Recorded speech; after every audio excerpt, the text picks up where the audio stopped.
They're moving differently in the world. They're feeling prettier, sexier, more empowered. And that brings me a lot of joy to see that people are living the life that they want to live no matter what age they are. Welcome to the Learn Skin podcast with me, Dr. Raja. And me, Dr. Hadar, where we discuss all things skin. Join us as we delve into the art and science of skin health in today's episode. Hey, Raja, can you say the thing I told you to tell them? Of course. We are board-certified dermatologists. This podcast is meant for educational and informational purposes only and is not considered medical advice, nor does it serve as a substitute for professional care by a doctor or other qualified medical professional. All opinions shared do not express the views of Learn Health, Inc. Let's get to the good stuff. Hey, Raja, how are you today? Hey, Hadar, how you doing? You know, I've just been thinking a lot with the new year upon us. What are some joyful ways that we could really focus in on getting ourselves to be more, aesthetic?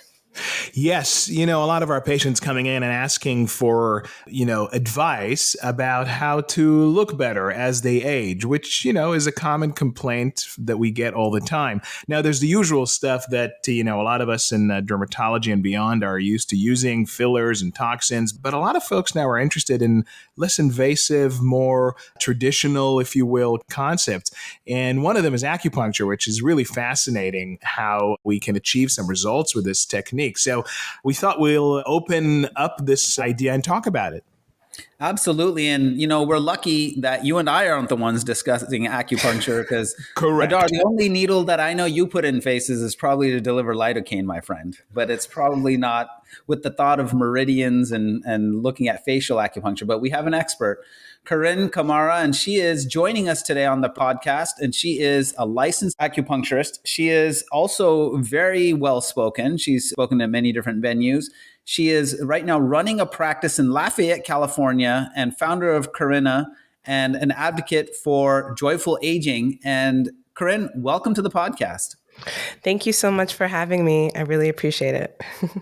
Wow, joyful aging. I'd love to hear about that. Yes, go. Yeah, so maybe we can start by just talking a little bit about acupuncture. What got you interested? And then what is special about facial acupuncture that isn't quite the same as maybe body acupuncture? Okay.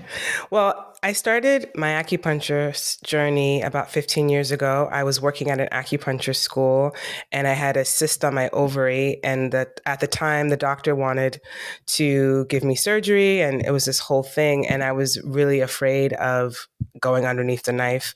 And I decided to try acupuncture, even though I'm deathly afraid of needles. And after 2 months, my cyst dissipated and my menstrual cramps improved. Like my whole wellness shifted in such a positive way that I decided that I wanted to become an acupuncturist. And since then, I've been specializing in women's health and facial rejuvenation that I started studying while I was in acupuncture school because I also had really bad acne. And so it was really important for me to figure out how to heal my skin and my gut. Acupuncture changed my life in a lot of ways. And so over time, I started to see the connection between my emotional health, my gut health, and all the different systems in the body that I've learned through acupuncture and healing. And it really helped me. And I wanted to help others do the same. And in terms of the facial acupuncture part, for me, skincare is so interesting. It's fun. I took a lot of dermatology courses while I was in school. And it's someplace where I feel like a lot of people are insecure about because I had acne for so many years. I totally understand that pain. And I started to see the results by getting facial acupuncture for myself and starting to see my skin transform. And whenever I see things transform within myself, I always want to share it with people. And of course, as I'm getting older, hitting perimenopause, and so are my clients, I'm starting to see the connection between aging, skin, health, how we feel about ourselves. And I started to then create the concept of joyful aging and pushing my brand and my practice in that direction because overall, I feel like being a joyful person and being a happy person and a loving person is what I aspire to be. And that's my intention, is to help people find that within themselves so they can live the life that they want to live. And in terms of their face, it's the first thing that we put out in the world. It's how so many of us judge ourselves in a good or bad way. And so it's a place where I feel like can do a lot of healing for people once they're able to heal the things that are happening on their face, specifically if they have a dermatology issue like acne or scarring or things of the like. Well, Carine, I think, when you talk about facial acupuncture, that's a really interesting journey, even just talking about acupuncture in general.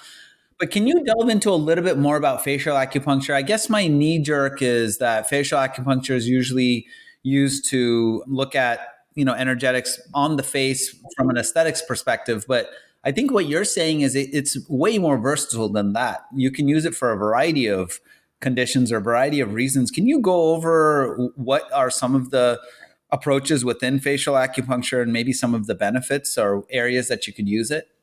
Yeah, so facial acupuncture is more than cosmetic. Of course, that's part of it. You can treat fine lines and wrinkles, helping to lift the face. It helps with tightening the muscles and all of that. But more importantly, it treats medical conditions like if you have eczema, psoriasis, acne. It could also help with facial paralysis, Bell's palsy. It could help with any kind of tics. It could also help with strokes in conjunction with scalp points. So, and in terms of facial acupuncture, we're treating the whole body. So when you're getting a facial acupuncture treatment, you're also treating the body. So you're still getting body points. So it's like a 2-for-1 session. So we're still balancing the hormones, helping you digestion, helping you with your immune system or whatever underlying situation you're dealing with. You can treat that and still get some facial points. So I've had clients that are coming in for neck pain, jaw pain, TMJ, grinding your teeth. We're still putting facial points in. And so it's like we're also treating your wrinkles and all of that, brightening your complexion, but at the same time, we're still dealing with any kind of health issue that you're going through. And for me, the most important aspect of facial acupuncture is the relaxation that it gives because we hold so much tension in our face. So a lot of the meridians in our body go through the face, specifically the gallbladder, the liver. These are meridians that hold a lot of tension, stress, anxiety. These are amazing to help release the face. And most people have some level of tension in their face. So acupuncture, facial acupuncture is more than just cosmetic. It's for a lot of different things, including neuropathy and different health issues that people are going through that's affecting their face. Tooth pain, it's a lot of different things. Yeah, no, that sounds really interesting. One of the things that comes to mind for me is the choice of the location. So the way I understand it, and again, correct me if I'm wrong, that meridians, as you mentioned, those are long pathways of energy that go through the body, and they can start at the face or go through the face, wherever they begin, and end in a finger or a toe or wherever. But specifically picking the meridian at a specific anatomical location on the body, what is the difference? So if you have meridian that goes from the head, let's say go through the center of the face, and then goes through the stomach, the trunk going down towards the legs, let's say. Again, I'm just making this up. But what is the difference conceptually at manipulating the same meridian on the face versus anywhere else peripherally on the body? Conceptually, what is the difference there in terms of balancing energy? That's a great question. I think in all my years as an acupuncturist, no one's ever asked me that. It's a good, astute question. So in acupuncture, the points that are on the arms and legs are the strongest. So when you're treating the meridian, for example, like the stomach meridian, you're most likely going to treat the points that are on the leg, underneath the knee, between the knee and the foot. Those are where the points are the most active. And then the arm, it's between the elbow and the hand. So if you're treating the meridians, these are usually where you put a majority of the points. So if I'm treating the stomach, I wouldn't necessarily treat the stomach points on the face. I'd mostly treat the stomach points on the leg. However, there are some stomach points that are, of course, located in the trunk that are really powerful points. And there are really great points on the face as well. So it really would just depend what the person's coming in with. Like if the person's coming in with, I have like a scar or something on my face and it's close to the stomach channel, then I would put in that stomach point, right? Or if I have puffiness to my eyes, I would put in a stomach point, right? That's underneath the eye.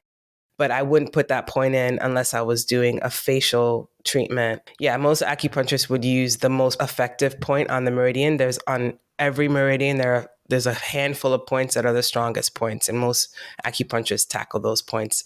Like stomach 36 is one of the most powerful points in the body. I would do that point before I do stomach 4 or something. I have a question with acupuncture points. As someone with darker skin, and there's been a lot of questions that come up with procedures and people that have darker skin.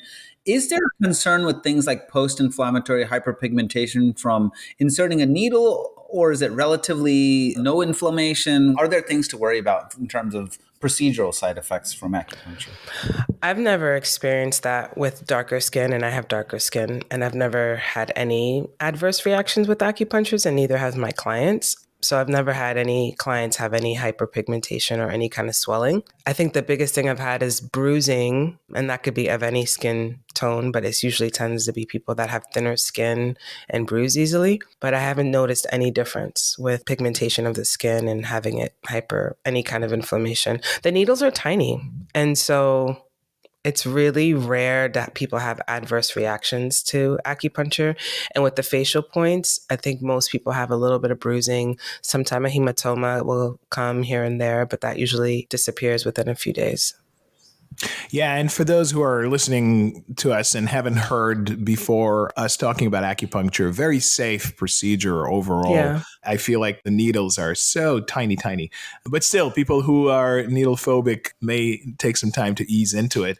But that brings up another point, which is to our beginner listeners and to those who don't do this at all, but would love to refer people to you.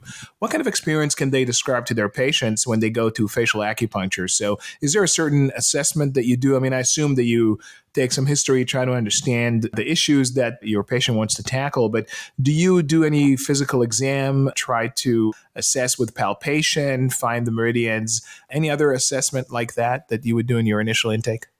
Yeah. So the initial intake, we go over their history. And there's a palpation. So I check their pulses and, we do the wrist pulse. And then I also feel their meridians. So I do a palpation technique where I just feel on different parts of the body to see what's tender and what's reflective. And then I would needle accordingly. And in terms of the face, it's a lot of times it's pressure points. It's where people feel pain.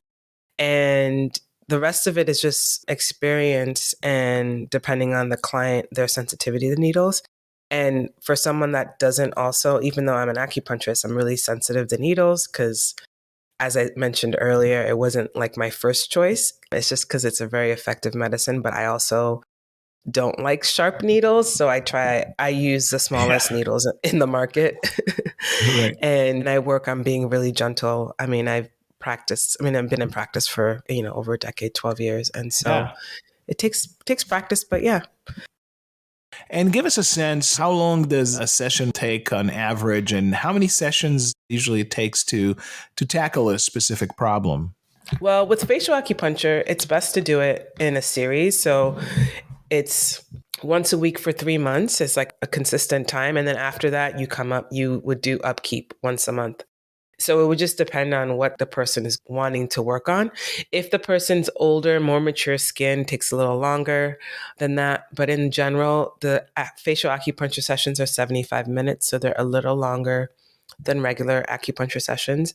So I do the body points, the face points, then you get an LED light while the needles are cooking with the red light therapy, and then that gets removed after 30 minutes. Then I take out the needles. Then I do gua sha and cupping and a little facial massage, and then the needles come out. So that usually takes about 75 minutes. The first session's a little longer. If it's just acupuncture, no facial, then it's about 60 minutes.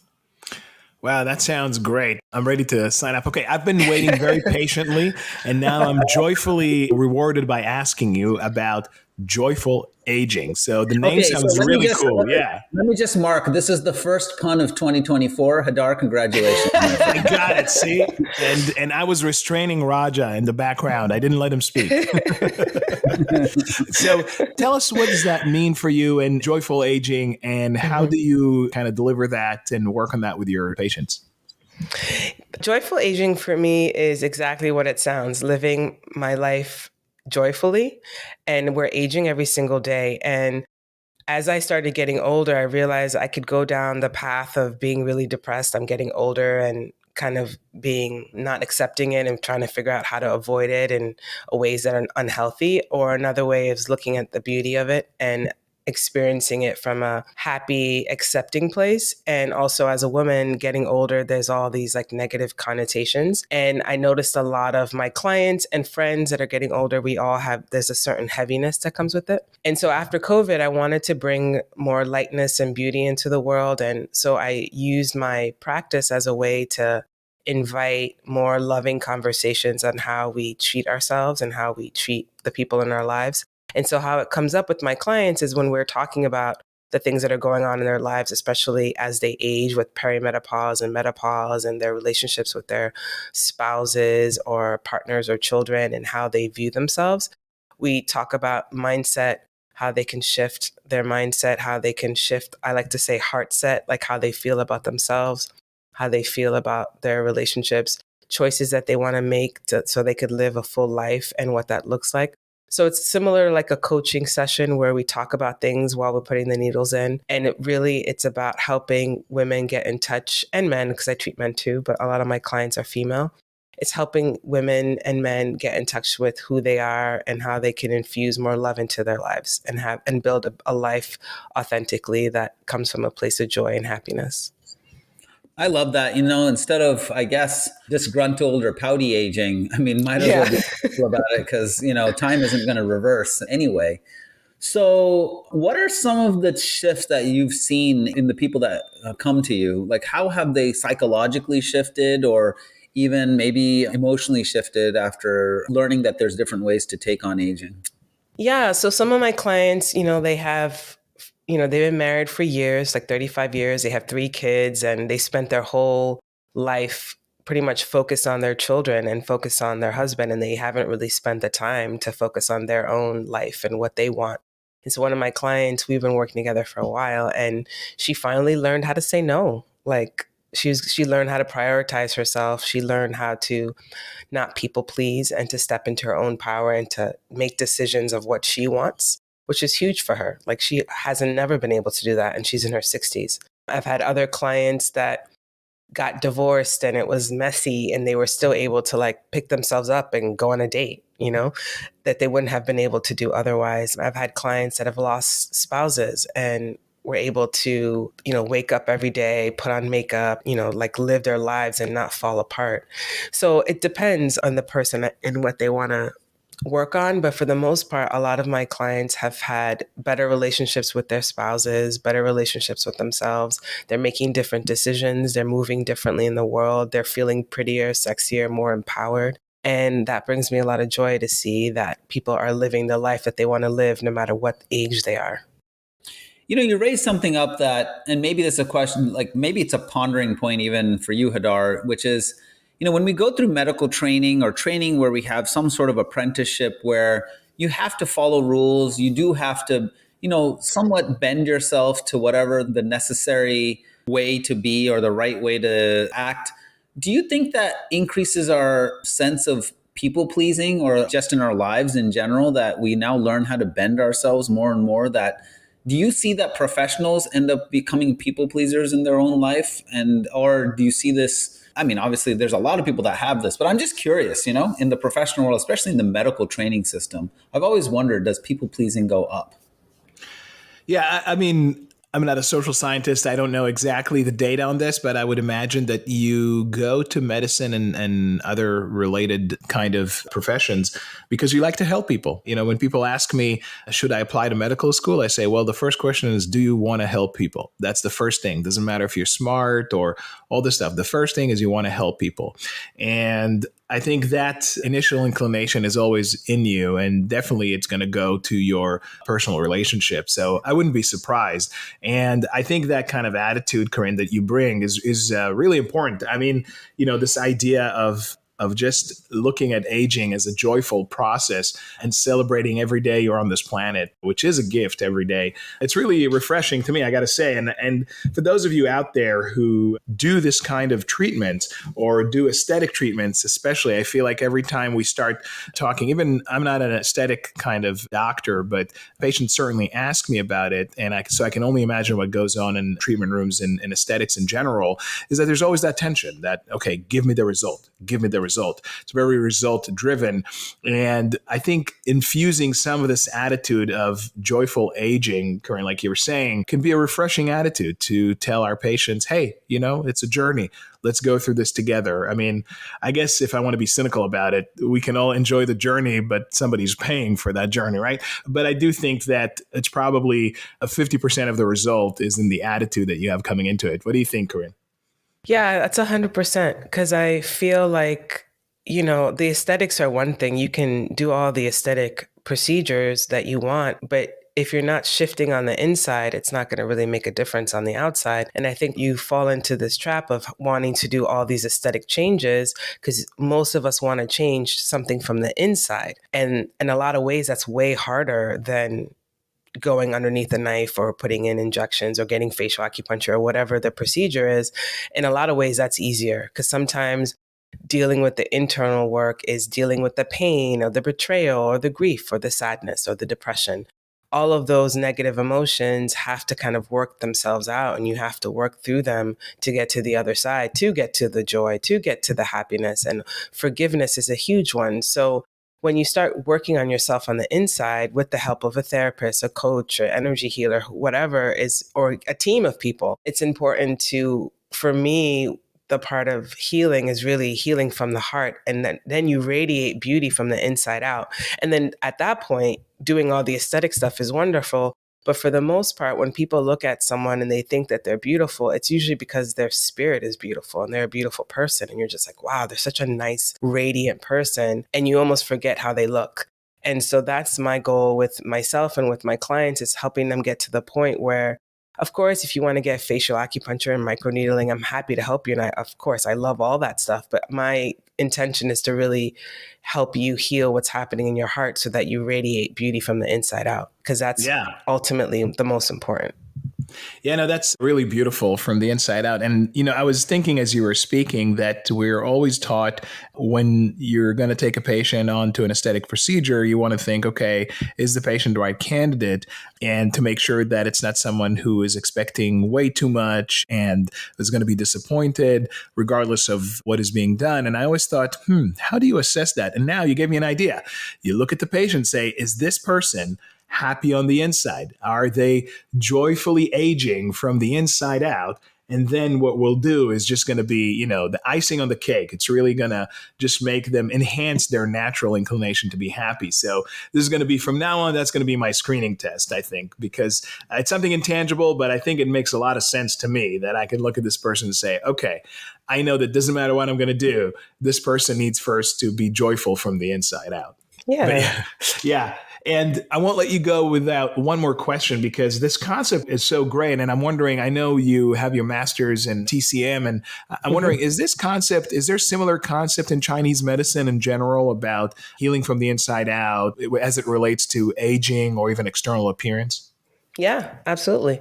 Acupuncture has so many spirit points, which are emotional points. And acupuncture is definitely one of these places where they do talk about Shen, which is the spirit, and the spirit of the heart is Shen. And they talk a lot about the importance of having emotional wellness and how negative emotions can aid you because it affects the kidneys, it affects all your meridians, but it specifically affects the source energy, which is the kidney meridian.